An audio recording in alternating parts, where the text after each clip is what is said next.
दामियार ये क्या तरीका था बात करने का? वो डॉक्टर्स हैं, आपकी भलाई चाहते हैं, आप उनसे इस तरह बात कर रहे थे जैसे उनसे इलाज करवा के आप उन पर कोई एहसान कर रहे हो। वो आपकी बेहतरी के लिए सोच रहे हैं और आप कैसे उनसे बात कर रहे थे, उसको उसका अंदाज़ बेहद बुरा लगा था। इज़ा इस वक्त मैं किसी दूसरे तीसरे के बारे में बात नहीं करना चाहता, तुम्हारी बात करना चाहता हूँ और तुम्हारे मुंह से अपनी बात सुनना चाहता हूँ। ये लोग बार बार आकर हमें डिस्टर्ब कर रहे हैं। मैं इनके गले में मेडल तो पहनाने से रहा और फ्री में इलाज नहीं कर रहे। मेरा अपना काम करने का पूरा मुआवजा लेंगे तो तुम्हें इनकी फ़िक्र में हलकान होने की ज़रूरत नहीं, तुम मेरी फ़िक्र करो। वो उसका हाथ पकड़कर दोबारा उसे अपनी तरफ खींच चुका था।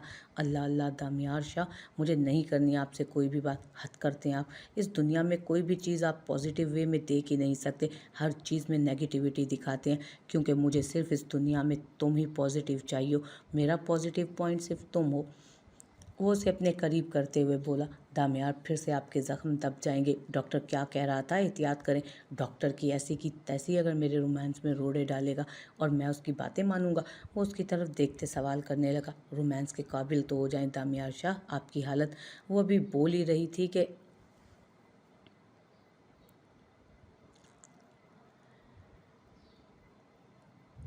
वो उसे एकदम से अपने अंदर भींच गया जब अचानक ही कमरे के दरवाजे पर हल्की सी दस्तक देते बारीक अंदर दाखिल हुआ।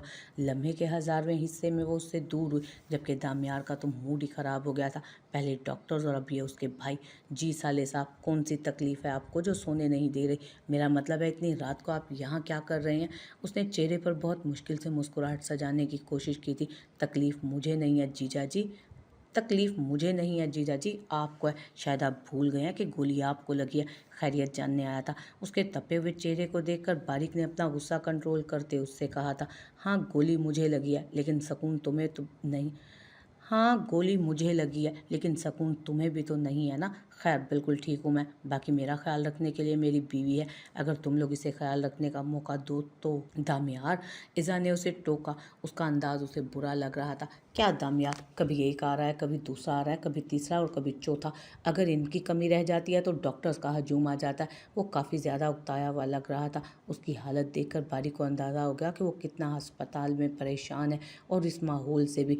दामियार, सिर्फ कुछ दिन की बात है, फिर तुम घर चले जाओगे और सब कुछ ठीक हो जाएगा। अभी के लिए तुम्हें थोड़ा बहुत कॉम्प्रोमाइज़ तो करना पड़ेगा। बारिक ने उसकी बात का बुरा मनाए बगैर कहा, मुझे कोई कॉम्प्रोमाइज़ नहीं करना बारिक, मुझे घर जाना है। प्लीज़ तुम मेरी बहुत प्लीज़ तुमने मेरी बहुत हेल्प की है, एक और एहसान कर दो, मुझे यहाँ से मेरे घर भिजवा दो। मैं इन डॉक्टर्स की शक्ल देख देख कर और भी बीमार हो जाऊँगा। वो उसे देखते हुए काफ़ी आजिज़ी से बोला, मैं कोशिश करूँगा कि जल्द से जल्द तुम्हें यहाँ से रिहाई मिल जाए। वो उसके कंधे पर हाथ रखते बोला जब ईज़ा के फ़ोन पर इबादत की कॉल आने लगी। भाई आप दामियार के पास बैठे, मैं इबादत की कॉल सुनकर आती हूँ। वो उससे कहते बाहर निकल गई, जबकि बारिक ने सिर्फ हाँ में सर हिलाया। हम पता करने की कोशिश कर रहे हैं कि तुम पर गोली किसने चलाई है, लेकिन शायद फ़िलहाल ये पता करना आसान नहीं रहेगा। जिस आदमी पर तुमने अपना शक ज़ाहिर किया था, दरअसल वो आदमी उस वक्त शहर में है ही नहीं, बल्कि शहर में क्या, वो इस मुल्क में भी नहीं है। वो पिछले 3 हफ्तों से लंदन में रहता है। सुनने में आया है कि उसकी माँ काफ़ी बीमार थी और उसके इलाज की वजह से वो यहाँ नहीं है। उसकी माँ की हालत काफ़ी नासाज है, तो फ़िलहाल हम उस पर शक नहीं कर सकते, क्योंकि मेरा नहीं ख्याल कि वो अपनी माँ को छोड़कर तुम्हारे खिलाफ साजिशें करेगा, और वो भी उस वक्त जब उसकी माँ की हालत ज़रूरत से ज़्यादा ख़राब है। वो उसे देखते हुए बताने लगा, लेकिन मेरा शक वही आदमी है, उसके अलावा मेरा नहीं ख्याल कि इस तरह की हरकत कोई भी कर सकता है। अगर उसने नहीं की तो फिर मैं यकीन से नहीं कह सकता कि ये किसने किया होगा। बाकी मैं तुम लोगों को थैंक यू बोलना चाहूँगा, इन सब चीज़ों में तुम लोगों ने मेरी काफ़ी ज़्यादा मदद की। इज़ा के लिए अकेले ये सब हैंडल करना बहुत मुश्किल था, मैं सच में तुम लोगों का शुक्रगुजार हूँ। वो मुस्कुराते हुए बोला, वैसे आपस की बात है बारिक, जिस तरह तुम लोग मेरे दुश्मन हो, तुम लोगों को चाहिए था कि मौके का फ़ायदा उठाते और मेरा काम तमाम कर। वो अधूरी बात छोड़ गया, जबकि उसके अंदाज पर वो मुस्कुराया। नहीं दामियार शाह, हम पीठ पीछे वार करने वालों में से नहीं हैं, हम सामने से वार करेंगे। कल भी कहते थे और आज भी कहते हैं, तुम हमारी बहन के काबिल नहीं हो। ये मत सोचना कि तुम्हारी जान बचाकर हमने तुम्हारा फ़ायदा सोचा है, नहीं, असल नुकसान तो तुम्हें अब होगा। तुमने बड़ी होशियारी से अपने वन नाइट स्टैंड की कहानी ईज़ा से छुपाने की कोशिश की, उसे कमरे से निकलवा दिया ताकि उसे पता ही ना चल सके। तुम्हारे और शिराजी की लड़ाई की असल वजह एक औरत है, जिसके हसूल की ख्वाहिश में तुमने उसे अपना दुश्मन बना लिया। अच्छी कोशिशें की तुमने अपनी पुरानी कहानियाँ ईज़ा से छुपाने की, लेकिन अब ये सारी कहानियाँ छुपने जाने नहीं देंगे हम। वो उसे देखते हुए बोल रहा था। दामियार के चेहरे पर हल्का सा गुस्सा नमूदार हुआ। कहना क्या चाहते हो तुम? मैं कुछ समझा नहीं। वो सचमुच में उसे नहीं समझ पाया था या सिर्फ उसके सामने ऐसा कह रहा था। बारिक नहीं जानता था, लेकिन उसके अंदाज पर वो मुस्कुरा दिया। समझ जाओगे दामियार शाह, अब आहिस्ता आहिस्ता तुम सब समझ जाओगे, वो बेफिक्र अंदाज में बोला। एक मिनट, साजिश कर रहे हो तुम मेरी ईज़ा को मुझसे दूर करने की? वो अचानक बोला तो बारिक ने कंधे उचकाए। ऐसा सोचना भी मत बारिक शाह, मैं तुम्हारी दुनिया हिला दूंगा। वो इंतहाई गुस्से से उसका गिरेबान पकड़ चुका था। सोचूंगा भी और करूंगा भी। तुम्हारी हकीकत ईज़ा के सामने मैं लेकर आऊँगा।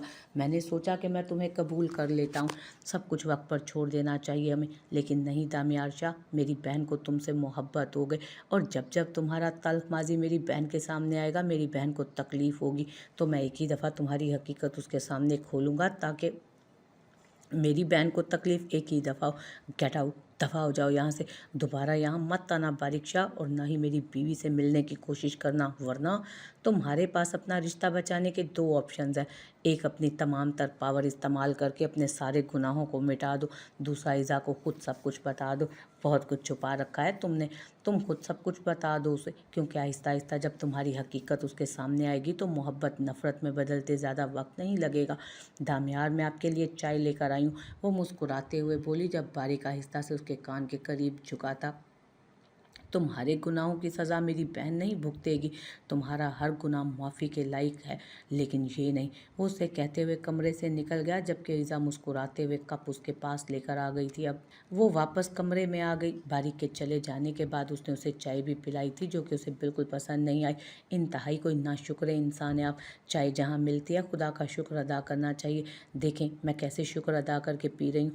वो चाय का सिप लेते उसे बता रही थी कि किस तरह से शुक्र अदा करना चाहिए। हाँ मेरी जान, क्योंकि तुम इस चीज़ के लिए तरसी हुई हो, लेकिन मुझे नहीं ऐसी कोई मोहब्बत इससे कि इसे हर हाल में पीना ज़रूरी हो। खैर, तुम एंजॉय करो अपनी चाय को, और मुझे वो बात कह दो जो कहना चाहती थी। मेरा मतलब है, मुझे याद आ गया जो मैंने कहा था। वो उसका चेहरा अपनी नज़रों में लिए उसे देखते हुए बोल रहा था। अच्छा जी, तो क्या याद आ गया आपको? ज़रा मैं भी तो सुनूं। वो मुस्कुराते हुए उसे देखती पूछने लगी। तुमने मुझसे फरमाइश की थी कि मैं तुम्हें आज अपनी मोहब्बत का इजहार नहीं किया, तो मैंने तुम्हें आई लव यू कहा, उसके बदले में तुमने मुझे आई लव यू टू कहा है। अब वो उसका चेहरा देखते तस्दीक चाहता था। इज़ा के लबों पर बड़ी दिलकश मुस्कुराहट थी, जो दामियार शाह का दिल लूटने के लिए काफ़ी थी। वाह वाह वाह दामियार शाह, क्या बात है, आपकी कितनी अच्छी याददाश्त है, आप तो कुछ भूलते ही नहीं। वो मुस्कुराते हुए बोली तो दामियार के मुस्कुराते लब सिकुड़ गए। यकीनन वो उससे ये वाला जवाब नहीं सुनना चाहता था। हाँ, बहुत अच्छी याददाश्त है मेरी, और मैंने याद भी कर लिया, और अब तुम दोबारा से मुझे वही अल्फाज कहकर मेरी समातों को सुकून पहुंचाओगी। वो उसका चेहरा अपने नज़रों के हिसार में लिए मोहब्बत भरी निगाहों से देखते हुए बोला। मैं अपनी बातें दोहराने की आदी नहीं हूँ, बस एक ही दफ़ा कहती हूँ जो भी कहना होता है। वो इतराते हुए उसके करीब से उठने लगी कि दामियार ने उसका बाजू पकड़कर उसे अपनी तरफ खींचा। लेकिन मैं चाहता हूँ तुम अपनी बातें दोहराओ, मुझे बार बार बताओ कि तुम्हें मुझसे मोहब्बत हो गई है। उसके अंदाज में जैसे एक इल्तजा थी। वो बार बार लफ्ज़ों का इजहार सुनना चाहता था। अब तो मुझे नींद आ रही है दामियार, मैं थक गई हूँ यहाँ बैठे बैठे, मुझे सोना है। तो वो अपना हाथ छुड़वाते हुए बोली। हाँ तो सो जाओ, मेरी बात का जवाब देकर। उसका अंदाज हतमी था।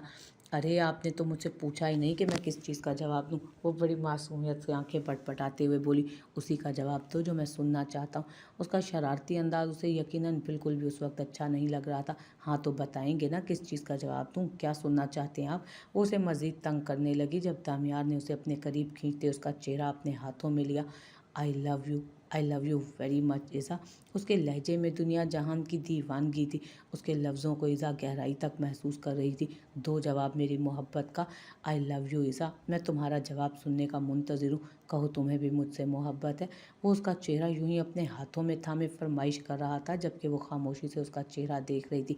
बहुत ज़्यादा थक गई हूँ मैं, मुझे बहुत ज़्यादा नींद आ रही है। आपके सारे सवालों के जवाब सुबह उठ कर दूंगी कल। वो आहिस्ता से उसके हाथ अपने चेहरे से हटाते हुए बोली, जब दामियार की गिरफ्त सख्त हुई। ऐसे मत करो ईज़ा, मेरी मोहब्बत का जवाब मोहब्बत से दे दो। सिर्फ एक दफ़ा मैं तुम्हारे मुंह से वही 3 लफ्ज़ सुनना चाहता हूँ जो तुमने कहे थे। मैं उन लफ्ज़ों पर यकीन करना चाहता हूँ। प्लीज़ एक मरतबा मेरी समातों को सुकून पहुँचा दो।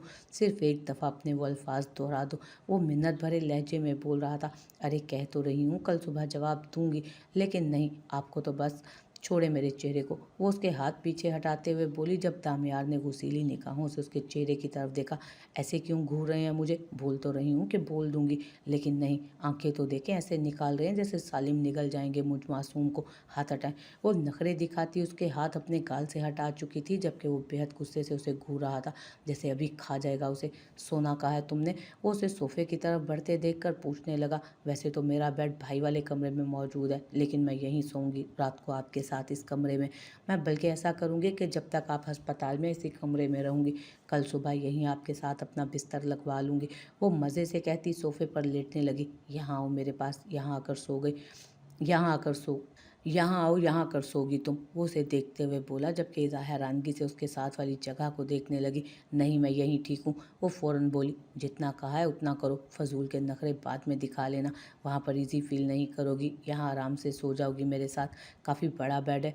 वो उसे देखते समझाने वाले अंदाज में बोला। नहीं दामियार, मैं यहाँ बिल्कुल ठीक हूँ, बिल्कुल ईजी हूँ, परफेक्ट हूँ। आप वहाँ पे आराम करें, और वैसे भी आपको गोली लगी है, ज़ख्म दुख सकता है आपका। मैं आपको ठीक करना चाहती हूँ, ना कि आपकी तकलीफ़ की वजह बनना चाहती हूँ। सो आप सो जाएं। इतना बड़ा सोफ़ा है, मैं इजीली यहाँ पर सो जाऊँगी। वो उसे समझाते हुए बोली। मैंने कहा ना कि फ़जूल के नखरे बंद करो और यहाँ आओ। कोई तकलीफ़ नहीं हो रही है मुझे, तुम्हें अपने पास रख कर मेरी तकलीफ़ दूर होती है। तुम यहाँ पर सोगी। तुम मेरे साथ आ रही हो या मैं खुद आऊँ तुम्हें वहाँ से लेने के लिए? अब की दफ़ा उसके अंदाज में ज़रूरत से ज़्यादा सख्ती थी। कोई ज़रूरत नहीं आपको आने की, आ रही हूँ मैं। वो उसके गुस्से से खौफज़दा होती फ़ौरन उठकर उसके पास आई, जहाँ दामियार पीछे को खिसकता उसके लिए जगह बना रहा था। जिस साइड पर गोली लगी थी वो एक साइड करते उसने इज़ा को अपनी दूसरी साइड पर जगह दी थी। दामियार, आपको फजूल में परेशानी होगी, मैं वहाँ आसानी से सो सकती थी। वो दुपट्टा उसके साथ ही रखते हुए उसके करीब लेटने लगी। बहुत बार कह चुका हूँ, लेकिन तुम फिर भी सुनना चाहती हो तो सुनो। मेरी तकलीफ़ नहीं, मेरे सुकून की वजह हो तुम। वो उसे अपने करीब करते हुए एक हाथ उसकी कमर में डालता उसे खुद से लगा चुका था, जबकि उसके हाथ काफ़ी बेबाकी से उसे छू रहे थे। उसकी नाजुक सी कमर दामियार के मजबूत हाथ की गिरफ्त में आ चुकी थी। अपने हाथों को कंट्रोल में रखें आप, रोमांस करने नहीं आई हूँ मैं यहाँ। वो उसके हाथों की गर्दिश अपनी कमर पर महसूस करते बोली। हाँ तो तुम आराम करो ना, यहाँ मुझे कोई मसला नहीं। उसके हाथ आहिस्ता आहिस्ता उसे खुद में कैद करते जा रहे थे। वो पूरी तरह उसकी हिसार में कैद हो रही थी। उसकी निगाहें मुसलसल दामियार के चेहरे पर थीं, जबकि दामियार अपनी आंखें बंद किए उसे महसूस कर रहा था। वो जानता था वो आंखें खोले उसके चेहरे को अपनी खूबसूरत निगाहों से घूरे जा रही थी, और यह एहसास काफ़ी सुकून बख्श भी था उसके लिए। लेकिन इस चीज़ का भी वो कोई असर नहीं ले रहा था। वो बस उसे खुद से लगाया आहिस्ता आहिस्ता महसूस कर रहा था। दामियार, अगर आप ऐसे ही मुझे तंग करते रहेंगे तो मैं सोऊंगी कैसे? उसके चेहरे को देखते मासूमियत से बोली, क्योंकि उसके हाथ अब भी कंट्रोल नहीं हो रहे थे। अच्छा, मैं कुछ नहीं करता, सो जाओ। वो उसे अपने करीब करते हुए खुद से लगा चुका था। एहतियात कर करके इज़ा आधी हो रही थी, लेकिन उस इंसान को खुद ही अपनी परवाह नहीं थी। वो ठीक होना ही नहीं चाहता था। उसकी ज़िंदगी का असल मकसद ही खुद को ख़राब करना था। इतना तो इज़ा समझ चुकी थी। वरना ऐसा इंसान जिसे गोली लगी हो, मौत के दरवाजे पर खड़ा हो, और तब भी सिर्फ और सिर्फ रोमांस सूझ रहा हो, उसे हरगिज़ अपनी ज़िंदगी प्यारी नहीं हो सकती थी। दामियार, बस कर दे, और कितना मुझ में घुसेड़ेंगे खुद को? आपका ज़ख्म दुख जाएगा। वो पीछे को हटते उससे फासला बनाते हुए बोली। ये तो कुछ भी नहीं मेरी जान, मैं तुम्हें छुपा लूँगा अपने आप में, कि तुम मेरी पनाहों से आज़ादी का सोचते हुए भी अपने आप को मेरी कैद में महसूस करोगी। वो बड़े दिल बराना अंदाज में बोला, जबकि इज़ा तो परेशान हो रही थी उसकी हरकतों से। यानी कि ये बात तय है कि आप मुझे सोने नहीं देंगे सुकून से? वो उसके सीने पर सर रखे बोली। मैंने तुम्हें सोने से मना नहीं किया, बस मेरे करीब रहो। तुम्हारी मीठी सांसें मेरे सीने पर यूं ही बिखरती रहेंगी तो मैं खुद पर काबू कैसे रखूँगा? वो उसकी धड़कनों की आवाज़ सुनता मुस्कुराते हुए कह रहा था। तो आप मुझे अपने इतने करीब रखेंगे तो यही होगा ना? मुझे सांस तो लेने दें। आपकी मोहब्बत तो बड़ी जालिम होती जा रही है दामियार शाह, वो सरगोशीनुमा आवाज़ में बोली थी। सांसों पर भी और धड़कनों पर भी। मैं तो तुम्हें खुद में कैद कर लेना चाहता हूँ। वो उसे खुद में मज़ीद कैद करते खुमार आलूद लहजे में बोला। और कितना कैद करेंगे? वो पूरी तरह उसके साथ लगी हुई थी। इतना कैद कर लूँगा कि तुम सांस भी लो तो तुम्हें मेरी याद आए, बल्कि मेरे बिना तुम सांस भी ना ले सको। इज़ा, ऐसा मुमकिन है कि तुम मेरे बिना रह ना सको? मेरे बिना कुछ ना सोचो, सिर्फ मुझे सोचो, सिर्फ मुझे चाहो, मेरे अलावा तुम्हारी ज़िंदगी में कोई भी और ना हो? उसका चेहरा देखता आंखें खोले उससे सवाल करने लगा। इज़ा को उसके अंदाज में अजीब सा जुनून महसूस हुआ, अजीब सी दीवानगी थी उसके लहजे में। नहीं दामियार शाह, ऐसा मुमकिन नहीं। मैं सिर्फ आपकी तो नहीं हूँ ना, मेरे साथ और भी लोग जुड़े हैं, मेरे रिश्ते, मेरे अपने, मेरे भाई, मेरी भाभियाँ, मेरे माँ बाप, बहुत सारे खून के रिश्ते जिनके साथ मेरा ताल्लुक़ बहुत मजबूत है। मैं उन ताल्लुक़ से दामन नहीं बचा सकती। और मैं क्या हूँ तुम्हारी ज़िंदगी में ईज़ा? वो उसे देखते हुए सवाल करने लगा। आहिस्ता आहिस्ता वो पूरी तरह से उसकी तरफ करवट बदल चुका था। आप मेरे शोहर हैं, उसने फ़ौरन जवाब दिया। और शोहर की अहमियत कितनी है? वो उसका चेहरा देखते पूछने लगा तो ईज़ा मुस्कुराई। बेशक मुझसे जुड़े हर ताल्लुक़ से ज़्यादा आपकी अहमियत है। आपसे जुड़ा मेरा ताल्लुक़ बहुत मजबूत है। लेकिन फिर भी दामियार शाह, मुझे अपने रिश्तों से इश्क है, लेकिन फ़िक्र ना करें, मुझे सारे रिश्तों को बैलेंस करना आता है। आपको मेरी तरफ से शिकायत का मौका नहीं मिलेगा। वो मुस्कुराते हुए बोली, तुम हमेशा मेरे साथ रहोगी ना ईज़ा? किसी के कहने पर मुझे छोड़ोगी तो नहीं? उसके लहजे में एक डर था। आपका और मेरा रिश्ता किसी दूसरे तीसरे के कहने से टूटने वाला नहीं है दामियार। आपका और मेरा रिश्ता ख़ास है, हम दोनों के लिए। सबसे अहम खुद पर यकीन करना है। कोई तीसरा हमारे दरमियान तब आएगा जब हम आने देंगे। हमें एक दूसरे से अपना ताल्लुक़ इतना मजबूत करना है कि कोई तीसरा हमारे बीच आ ही ना सके। वो उसके सीने पर सर रखते हुए बोली तो दामियार को अपने अंदर एक सुकून सा उतरता महसूस हुआ, जबकि उसकी सारी सोचें बारिक की तरफ जा चुकी थी। बारिक उसका माजी खोल रहा था और उसके माजी में बहुत कुछ ऐसा था जो उसकी आने वाली ज़िंदगी को ख़राब कर सकता था। उसने कभी कुछ छुपाने की कोशिश नहीं की, कभी अपना आप दुनिया से छुपाया नहीं था। वो जो था जैसा था सबके सामने था। और वो जानता था अगर बारिक ने उसके माजी के बारे में कुछ पता करने की कोशिश की तो वो फेल नहीं होगा। यकीनन वो सब कुछ जान जाएगा, और अगर वो सबको जान जाएगा तो उसके लिए बहुत बड़ा मसला पैदा हो सकता था। वो अपनी सोचों में गुम एक नज़र ईज़ा के चेहरे को देखता मुस्कुरा दिया। उसके सीने पर सर रखे वो गहरी नींद में उतर चुकी थी। उसने आहिस्ता से उसके माथे पर लब रखते उसके वजूद को खुद में छुपाया था। मैं तुम्हें कभी खुद से दूर नहीं होने दूंगा। बारिक शाह को कभी इस मकसद में कामयाब नहीं होने दूंगा कि वो मुझे तुमसे दूर करे या तुम्हें मुझसे दूर करे। उसके लिए मुझे कुछ भी क्यों ना करना पड़े। मेरा माजी कभी तुम्हारे सामने आकर तुम्हें मुझसे दूर नहीं करेगा। मैं बारिक शाह को कामयाब नहीं होने दूंगा उसके मकसद में। वो उसे खुद में छुपाए सोच रहा था। हाँ, लेकिन उसका दिल बहुत तेज़ी से धड़क रहा था। अगर वो सब कुछ ईज़ा के सामने आ गया तो ये सोच ही उसे सुकून नहीं लेने दे रही थी। और अपना सुकून उसने खुद ही तलाश करना था, और उसका सुकून उसके साथ था। ईज़ा का होना उसके लिए सब कुछ था।